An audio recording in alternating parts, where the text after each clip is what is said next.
Part Zero campaign at the LSA is our access and outreach work, working with 11 to 19-year-olds, offering them an introduction to a range of built environment professions. The motivation behind creating the EPQ programme was being able to reward our students through a kind of tangible recognition of their work, which is the qualification itself, the output of the programme, and also the UCAS points, which is the kind of currency that they really understand at this point in their education. I think it was the first EPQ program in architecture that has an artifact as an outcome.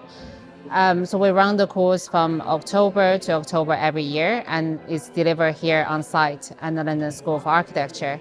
Our approach to the program is learning through doing. So how the course is structured is divided into two parts.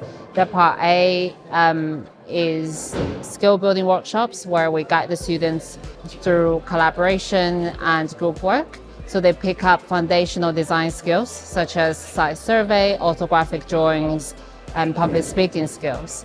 And in the second part, part B, they are supported by a design tutor where they work on the individual projects. The profile of student that we're always looking to work with is essentially one that's really interested.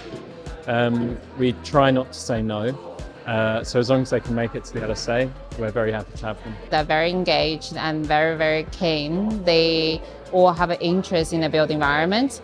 Maybe not just in the architecture, they are interested in engineering, and some of them, I guess this course is about the built environment, not just architecture, so we're trying to make a multitude of introductions to the different pathways into the built environment.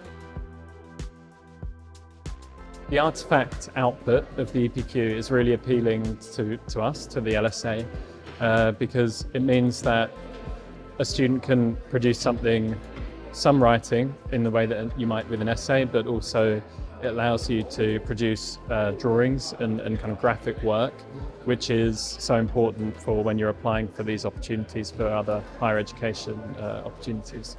So the key skills the students develop is how to look at a very complex site with difficult kind of conditions, overlooking from neighbourhood housing and other kind of aspects, and really consider how can they actually design a space. So we're not too strict in terms of exactly what that kind of public building needs to look like, or public space, but students get to kind of have a sense of how to do a complete design project from an initial idea to actually producing drawings and presenting it in front of other people in the course. So it really teaches them a range of design skills and presentation skills, which is great.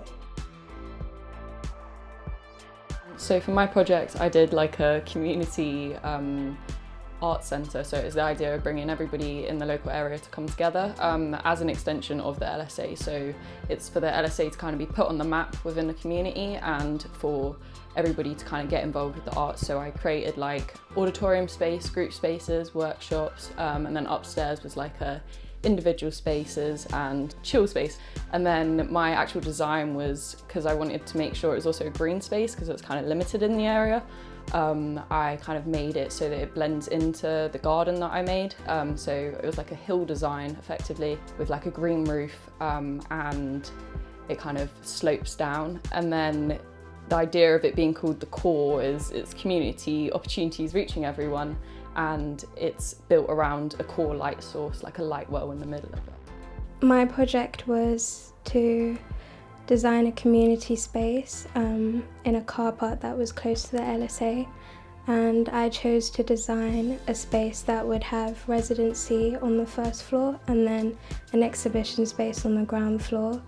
The EPQ course was split into two parts, which was part A and part B, and we did group work to begin with, and then we did individual work on our own, developing our ideas, doing sketches, plans, drawings, and then putting that all onto one document to send off to submit.